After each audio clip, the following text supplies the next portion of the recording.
سبيل الدموع سبيل مريح، تنهد يا صاحي كي تستريح، وبث الدعاء الخفي الصريح، يسعك الفضاء الرحيم الفسيح. سبيل الدموع سبيل مريح، تنهد يا صاحي كي تستريح، وبث الدعاء الخفي الصريح، يسعك الفضاء الرحيب الفسيح. سبيل الدموع سبيل مريح، تنهد يا صاحي كي تستريح، وبث الدعاء الخفي الصريح، يسعك الفضاء الرحيب الفسيح.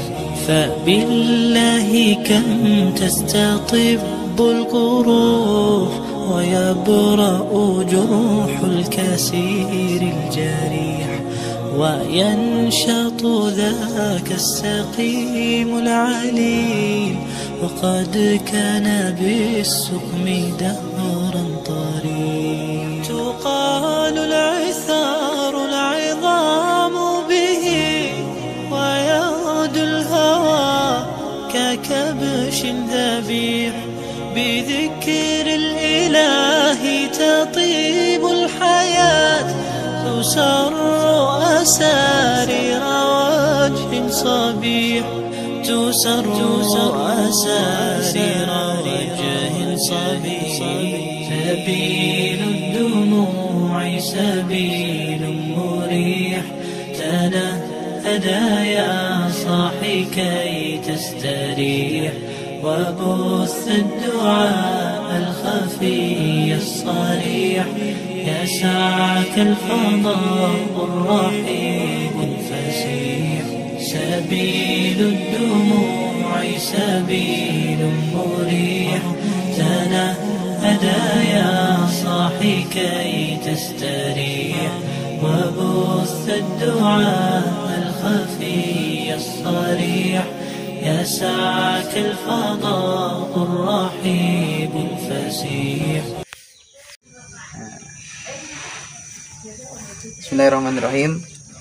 Ini kami sedang berada di Kampung Tretes, suatu kampung yang ada di daerah Telembung, Banyuwangi. Pausnya sih. Di Banyuwangi ya. Ini kami berdua ini sedang mau membicarakan tentang cita-cita kami untuk mengembangkan desa Tretes ini. Kiranya bagaimana sih supaya kampung Tretes ini bisa apa istilahnya maju ya, maju.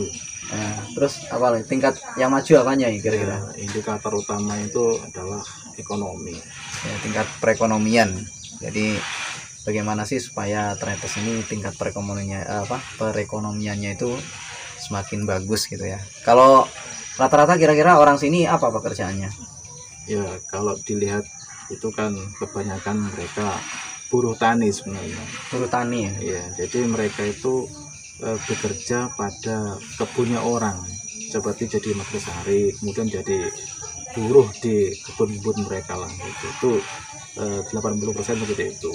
Hanya sedikit sekali yang mereka bertani, berkebun di sawah maupun di kebunnya sendiri. Berarti rata-rata ya buruh itu ya? Buruh, ya buruh tani. Kalau saya lihat kayaknya kebanyakan orang sini punya tanah sendiri padahal itu. Ya, tapi nggak tahu ya kenapa kok kebanyakan jadi buruh gitu ya? Ya karena persentase yang memiliki tanah sendiri di tempat sendiri kan sedikit sekali. Jadi kalau kita lihat ya ternyata kebun-kebun yang ada di sini itu kan sebagian besar itu bukan milik sendiri, tapi mereka mengelola kebun milik orang lain. Jadi mungkin ya tingkat SDM lah namanya ya. Iya, belum punya keahlian untuk mengelola kebun sendiri gitu mungkin ya. Ya di samping itu bisa jadi sebab ya, karena kan kalau kita lihat utamanya ya kampung ini ya khususnya itu kan masih tergolong kampung yang masih sangat terpencil sekali. Walaupun kalau kita lihat sebenarnya potensi ekonomi yang ada di kampung ini sangat besar. Hanya saja karena faktor akses untuk masuk ke wilayah ini sangat sulit ya. Kalau kita lihat di sini kan tadi jalan utamanya belum aspal ya, sungguh sangat ya iya mengenaskan itu. Jadi orang mau ke sini itu pasti melihat aja udah nggak tertarik ya. Bahkan saya pernah dapat cerita kebetulan kalau di sebelah barat sana jalan sudah beraspal gitu ya. Tapi ketika mereka lihat sebelah kanan kok jalannya seperti ini, akhirnya maunya itu belok kanan, tapi karena melihat kondisi jalan seperti itu ya mengarahkan perhatiannya belok kiri jadinya gitu, karena jalannya lebih bagus yang di sana. Berarti mungkin ya jalan tuh ya yang harus jadi faktor utama itu memang jalan.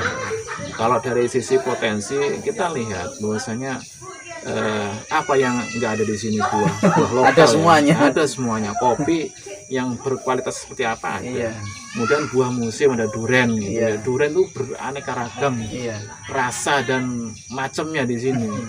Bahkan sudah kualitasnya ekspor. Terus ada manggis yang begitu kalau udah musim raya itu kan sudah banyak ya kita ekspor ya ke luar negeri. Itu sudah seperti itu. Cuman ya lagi-lagi petani kita utamanya warga setempat yang di sini itu kurang bisa menikmati potensi ekonomi yang ada di kampungnya sendiri. Jadi yang banyak menikmati itu ternyata bukan kami yang ada di sini, tapi ya orang luar yang pada akhirnya banyak mengambil manfaat dari perekonomian atau sumber daya alam yang kita miliki di sini. Kelapa semuanya ada. Ada semuanya di sini. Manggis, alpukat itu juga banyak ragamnya dan rasanya bermacam-macam. Terus belum lagi yang ada kelapa yang langka tuh ya, yang kelapa yang biasa kita sebut dengan kelapa merah itu kalau nggak salah gitu ya. Yang ujungnya merah, mau nyebutnya nggak enak ya. Itu sebenarnya sudah sangat orang sudah banyak mengetahui. Kelapa hijau yang itu ya, yang kalau dibelah itu merah dulu, habis itu jadi putih itu ya. Ya itu seperti itu. Itu kan banyak diyakini mahal itu juga. Mahal. Itu kan karena diyakini selain rasanya yang lezat gitu, tapi ada manfaat kesehatan di situ yang bisa kita petik di situ. Ini kalau ke kota soalnya saya beli itu sekitar kalau beberapa tahun yang lalu ya itu 12.000 itu. 12.000. Iya, kalau di kota-kota besar bahkan itu berapapun ya 100.000 dibeli. Kalau di Jakarta itu ya sampai 100 ribuan itu satu porsi itu, satu butir itu dibeli. Ya, karena langka juga kan, tidak mudah lah kita dapat kelapa muda yang seperti itu. Itu contoh potensi yang ada di desa kita ini. Belum lagi kalau kita mau kembangkan apa di sini yang nggak bisa. Jadi buah-buah apapun insya Allah bisa tumbuh dengan baik di sini.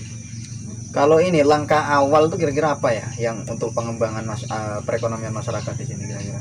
Ya memang perlu ada pendampingan, perlu ada macam-macam kayak pelatihan ataupun nanti ada semacam seminar yang di situ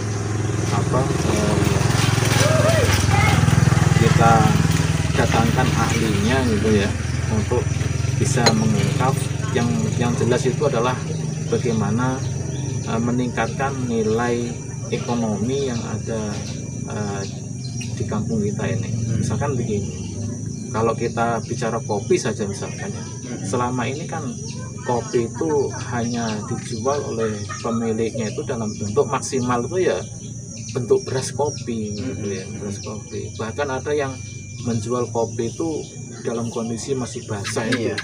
Ya ini kan panen langsung. Artinya kan itu kalau kita kelola kopi itu, kalau kita kelola kita jadikan misalkan bubuk kopi itu berapa kali harganya jadi kan ada ketimpangan di situ ya, cukup besar.